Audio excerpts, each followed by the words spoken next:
Hi Medhansh. Today's story is about true well-wisher. They always do good for you, and that is family. When Vehaan placed his hand on the glowing board, the board took them in the future where they stood in a loud, flashing world, music booming, lights dancing, and people cheering. A lavish party was going on in front of them.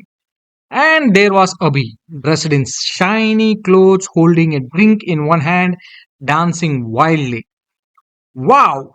Abhi made it big, Nikku whispered. He's living the dream, said Medhansh.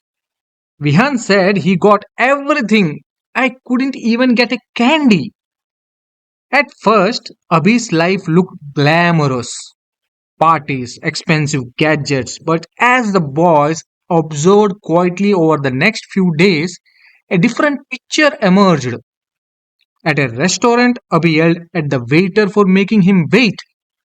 When Abhi was shouting at the waiter, one old man stood and said to Abhi, "Is this the way that you talk with people?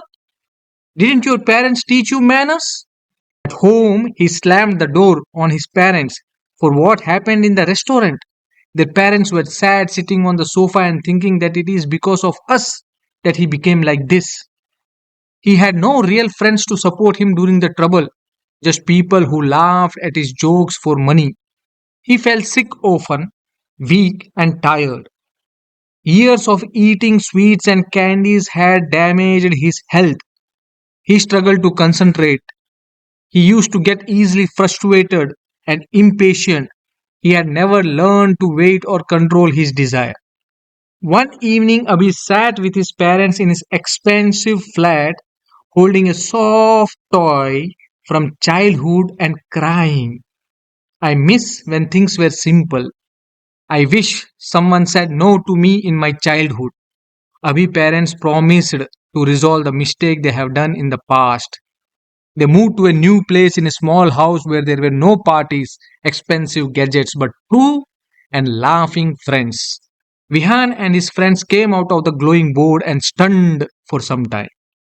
Vihan remembered a new candy shop that was open right across from the school gate. The aroma of chocolate and sweet syrup filled the air, attracting a crowd of children. Coins clinked as eager hands reached out for lollipops, rainbow candies, and ice cream cones. But Vihan stood quietly outside. His pockets were empty again. Vihan remembered that night at home, frustrated and upset. He asked his parents one more, "Why don't you give me pocket money like Abhi parents? I always feel left out." His father said gently, "Vihan, we are not punishing you. Last time you ate too many sweets, your stomach hurt for days. And remember, the toy you bought, it distracted you from your studies." His mother added, "We love you so much to say yes when we know it's not good for you." Vihan looked away. "You don't understand. Everyone else gets what they want. I just feel left out." Vihan whispered with his friends. "I thought I was unlucky because my parents didn't give me money. But they were protecting me from becoming like Abhi." Medhansh nodded.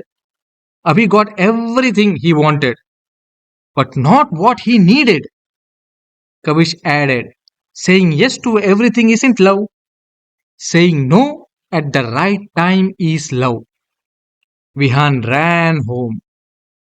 That night he hugged his mother and said, "Thank you for saying no. I didn't understand before, but now I do." His father looked up surprised. "What changed?" Vihan smiled and said, "Nothing and everything."